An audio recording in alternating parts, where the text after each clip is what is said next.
आज सावन का पहला सोमवार है। लाखों करोड़ों श्रद्धालुओं ने शिव मंदिरों में जाकर जलाभिषेक किया। पूरे सावन के महीने में 4 करोड़ से अधिक शिव भक्त कांवड़ यात्रा में शामिल होंगे। यही सनातनी आस्था 2027 में यूपी की सत्ता बनाएगी। यूपी की 403 में से 330 सीटों पर जीत उसी को मिलेगी जिसे हिंदू वोटरों का समर्थन मिलेगा। इस सपोर्ट के लिए समाजवादी पार्टी भी मैदान में है। विधानसभा के बाहर सपा विधायकों ने अयोध्या में चढ़ावा चोरी को लेकर प्रदर्शन किया। अखिलेश यादव को भी पता है यूपी की सत्ता वाया अयोध्या ही मिलेगी।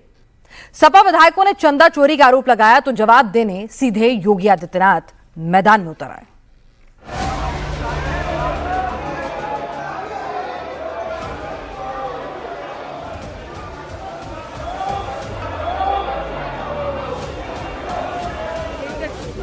चोर गद्दी चोर, अब उन पर भरोसा। अयोध्या के मुद्दे को वे लोग उठा रहे हैं जिन्होंने राम भक्तों पर गोलियां चलाई थी, जो जय श्री राम बोलने पर लाठी गोली चलाते थे। देखिए, भगवान राम की आस्था के साथ खिलवाड़ करने का काम किया है उत्तर प्रदेश की सरकार ने। भगवान राम के चंदे को चोरी और चढ़ावे को चोरी करने का काम किया है। तो चावा चोर गद्दी छोड़, चावा चोर गद्दी छोड़, चावा चोर गद्दी छोड़। और राम मंदिर में चंदा चोरी की बात वे लोग करते हैं जिन लोगों के जेब से एक पैसा भी राम मंदिर निर्माण के लिए नहीं निकला है। इनके दोहरे चरित्र को देश देख रही है, दुनिया देख रही है। लखनऊ में विधानसभा के मानसून सत्र में समाजवादी पार्टी के विधायक दान पेटी लेकर पहुंचे। चंदा चोर गद्दी छोड़ के नारे लगाए। जो राम को लाए हैं, राम उन्हें ले जाएंगे के पोस्टर लहराए।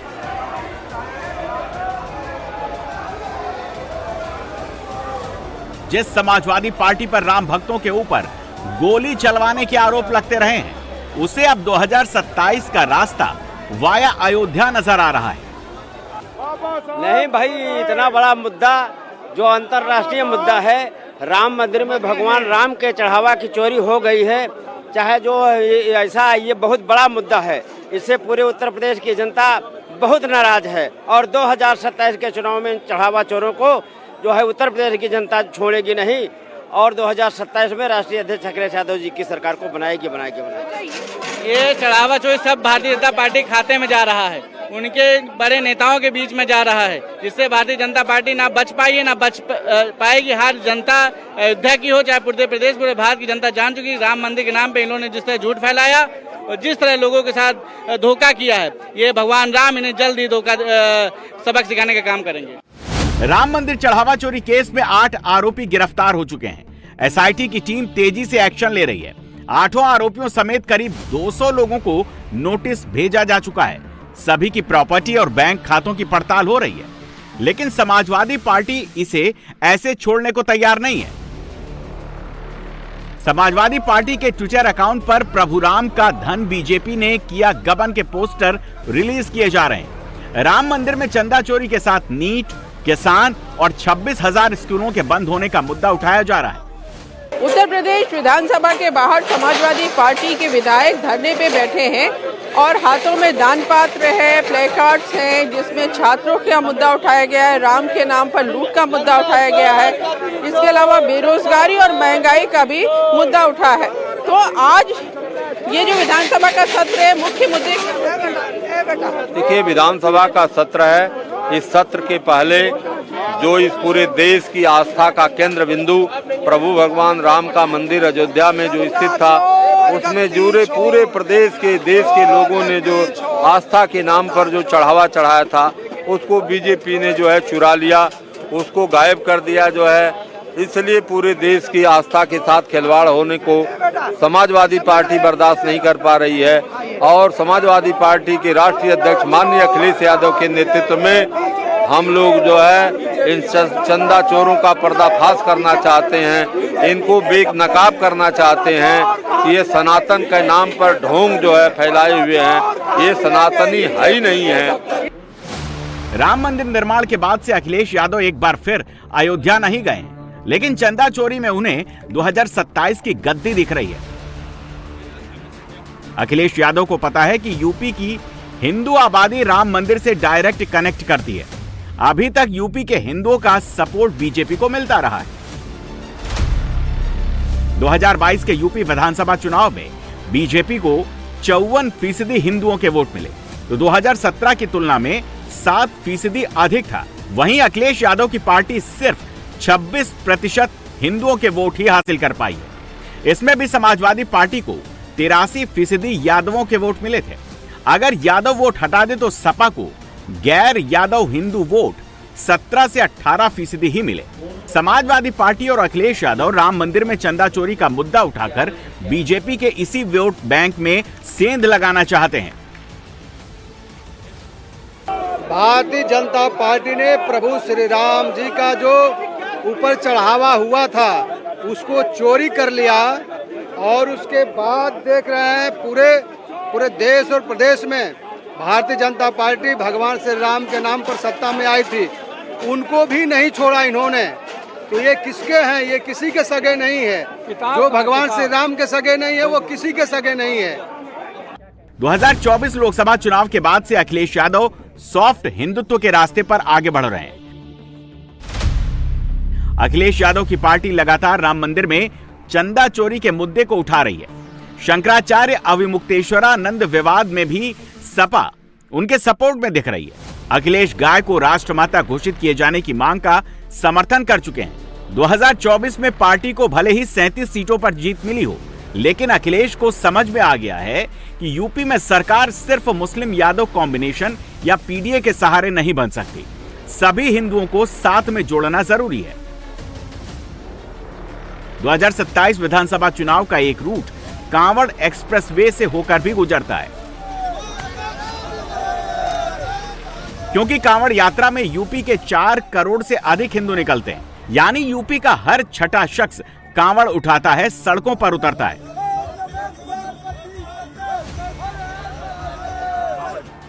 योगी सरकार में पुष्प वर्षा हो रही है।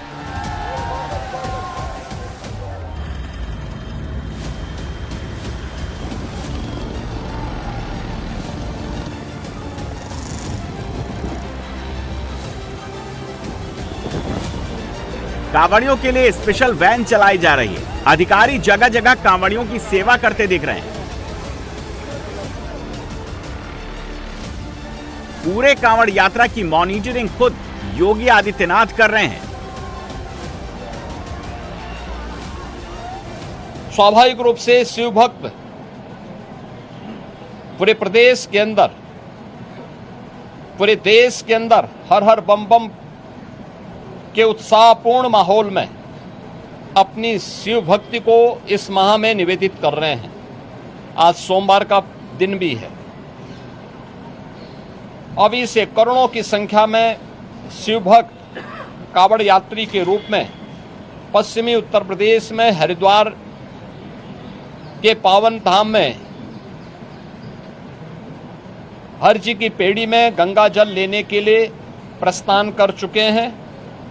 उनके स्वागत के लिए, उनकी सुरक्षा के लिए, उन्हें कहीं कोई दिक्कत न हो, कि परेशानी न हो, इसके लिए प्रशासन ने, स्थानीय प्रशासन ने, स्वयंसेवी संगठनों ने, सामाजिक और व्यापारिक संगठनों ने, धार्मिक संगठनों ने अनेक कार्यक्रम प्रारंभ किए हैं। हमारे माननीय सदस्यगण भी इस कार्यक्रम में भाग लेने के उत्सुक हैं और इसीलिए 7 अगस्त से उन्हें उन कार्यक्रमों में भाग लेने का अवसर प्राप्त होगा। मैं सभी कांवड़ यात्रियों का भी हृदय से स्वागत करता हूं, उनके प्रति भी अपनी शुभकामनाएं व्यक्त करता हूं। सावन के पहले सोमवार को शिव मंदिरों में श्रद्धालुओं का तांता लगा रहा। संभल, लखनऊ, मुरादाबाद, वाराणसी, प्रयागराज, अयोध्या और गाजियाबाद समेत यूपी के सभी शहरों में शिव भक्त मंदिर पहुंचे और महादेव का जलाभिषेक किया। सुबह से ही मंदिरों में भक्तों की भारी भीड़ उमड़ती रही। काशी विश्वनाथ मंदिर में 3 लाख से ज्यादा भक्तों ने भगवान शिव के दर्शन किए। यहाँ कांवड़ियों और भक्तों की 3 किलोमीटर लंबी लाइन लग गई। जलाभिषेक के लिए भक्तों को केवल 1 सेकंड का समय मिल पाया। गाजियाबाद के प्रसिद्ध दूधेश्वर नाथ मंदिर में सुबह से ही भक्तों की भारी भीड़ पहुंची। हर श्रद्धालु को सही से दर्शन मिले, किसी तरह की कोई भगदड़ न हो, इसके लिए प्रशासन ने खास इंतजाम किए थे। पुलिस फोर्स के साथ मंदिर के ठीक बाहर एम्बुलेंस तैनात की गई थी, जिससे किसी भी स्थिति से निपटा जा सके।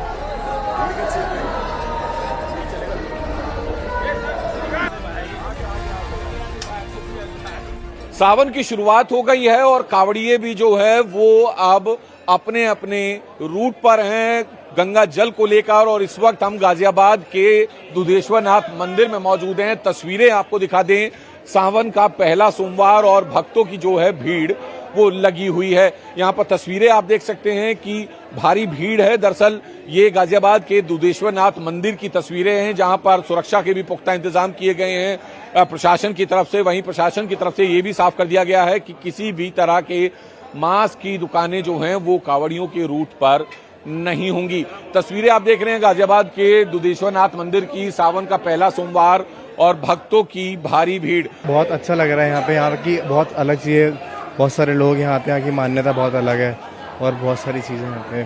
बिल्कुल, आप तस्वीरें भी यहाँ पे देख सकते हैं कि ये दुधेश्वर नाथ मंदिर की तस्वीरें हैं, जहाँ पर भक्तों की भीड़ जो है वो लगी हुई है और सुरक्षा के भी जो है पुलिस ने पुख्ता इंतजाम यहाँ पर किए हुए हैं। और पुलिस की तरफ से भी ये साफ कर दिया गया है कि किसी भी तरीके से लॉ एंड ऑर्डर ना बिगड़े, उसको ध्यान में रखते हुए तमाम इंतजाम जो हैं वो यहाँ किए गए हैं। सड़क पर निकले कांवड़ियों की सुरक्षा और उनकी आस्था योगी सरकार की टॉप प्रायोरिटी है।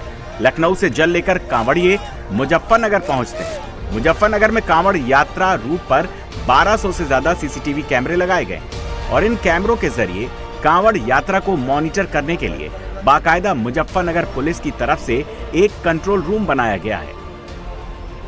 इस कंट्रोल रूम में एक डेडिकेटेड टीम 24/7 मॉनिटरिंग का काम करती है, ताकि किसी भी रूट पर कोई समस्या न हो। कोई लॉ एंड ऑर्डर जैसी सिचुएशन हो या फिर ट्रैफिक ज्यादा हो तो तुरंत अतिरिक्त पुलिस भेजकर सभी समस्या को समय से पहले दूर किया जा सके। कांवड़ यात्रा शुरू हो चुकी है और सबसे पहले जो पड़ाव पड़ता है उत्तर प्रदेश में वो है मुजफ्फरनगर जिला। और इस वक्त हम मुजफ्फरनगर जिले में शिव चौक पर बने पुलिस के कंट्रोल रूम के अंदर मौजूद हैं। यहाँ पर आप देखेंगे तकरीबन 1200 सीसीटीवी कैमरों से पूरे मुजफ्फरनगर में कांवड़ रूट जो भी है वहां पर चप्पे चप्पे पर निगरानी की जा रही है। तकरीबन 4000 से ज़्यादा पुलिसकर्मियों को तैनात किया गया है, जिसमें पीएसी के जवान, आरआरएफ के जवान, इसके अलावा यूपी पुलिस के जवानों को तैनात किया गया है। पूरे मुजफ्फरनगर को सीसीटीवी कैमरों की निगरानी में रखा गया है और कांवड़ यात्रा को देखते हुए 9 सुपर जोन, 16 जोन, 230 सब सेक्टर और 6 सुपर सेक्टर जोन में जो है पूरे मुजफ्फरनगर को बांटा गया है, जिसमें अलग अलग डीएसपी, एएसपी रैंक के अधिकारियों की जिम्मेदारी लगाई गई है ताकि किसी भी तरीके से लॉ एंड ऑर्डर ना बिगड़े। आप देखें यहाँ पर जो है जो हरिद्वार है वहाँ का पूरा एक लाइव फ्रेम जो है यहाँ पर कैमरे से देखा जा रहा है, ताकि अंदाज़ा लगाया जा सके कि कितनी श्रद्धालुओं की संख्या जो है वो मुजफ्फरनगर की तरफ आने वाली है। ये हर की पौड़ी है जहाँ पर पूरी तस्वीरें हैं। इसके अलावा ये मुजफ्फरनगर के अलग अलग सड़कों की, अलग अलग चौराहों की आप फीड देख सकते हैं। एक एक जगह पर जो है बारीकी से नज़र यूपी पुलिस रख रही है। किसी भी तरह से लॉ एंड ऑर्डर अगर कोई बिगाड़ता है तो उस पर कानूनी कार्रवाई सख्ती से हो, इसके पुख्ता इंतजाम जो हैं वो मुजफ्फरनगर पुलिस के तरफ से किए गए हैं। कांवड़ यात्रा के दौरान डीजे को लेकर कई शिकायतें मिल रही हैं। इस बार सरकार की तरफ से डीजे के लिए खास मानक तय किए गए हैं। 12 फीट से ऊंचे और 10 फीट से चौड़े डीजे को यूपी में एंट्री नहीं मिल रही। जिन कांवड़ियों की गाड़ी इन मानकों को पूरा कर रही है, उसी की गाड़ी को उत्तराखंड से यूपी में प्रवेश दिया जा रहा है।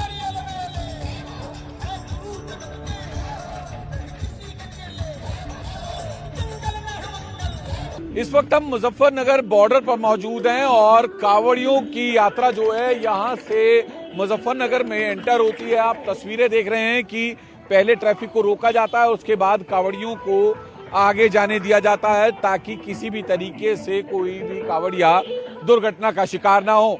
इस बार जो है कावड़ में कई तरह के जो इंतजाम हैं वो प्रशासन और शासन की तरफ से किए गए हैं। आपको एक तस्वीर हम आपको दिखा रहे हैं। इस तरह के आपने जो है डीजे वाली कावड़ काफी देखी होंगी। दरअसल इस बार प्रशासन इतना सख्त है कि ज्यादा हाइट या ज्यादा चौड़ाई वाली जो डीजे कावड़ है उनको एंट्री नहीं दी जा रही है। उत्तर प्रदेश में 12 फीट हाइट और 10 फीट जो है चौड़ाई होनी चाहिए। अगर इससे ज्यादा किसी भी डीजे की हाइट या चौड़ाई होती है तो पहले उस डीजे को उतारा जाता है और उसके बाद ही उस डीजे कावड़ को उत्तर प्रदेश में एंट्री दी जा रही है। एक हमारे साथ शख्स भी हैं, बात कर लेते हैं। ये आपकी डीजे कावड़? जय बोलेगी जी, जय बोलेगी। क्या बोलेगी? आपकी डीजे कावड़ है? क्या नाम है आपका? सम्मत जी। कितनी हाइट और कितनी चौड़ाई रखी है? ये इसकी 12 की हाइट है, 10 की चौड़ाई है। इसके बाद ज्यादा ऊपर अंदर जाने देते हुए। यूपी में विधानसभा चुनाव से पहले ये आखिरी सावन है।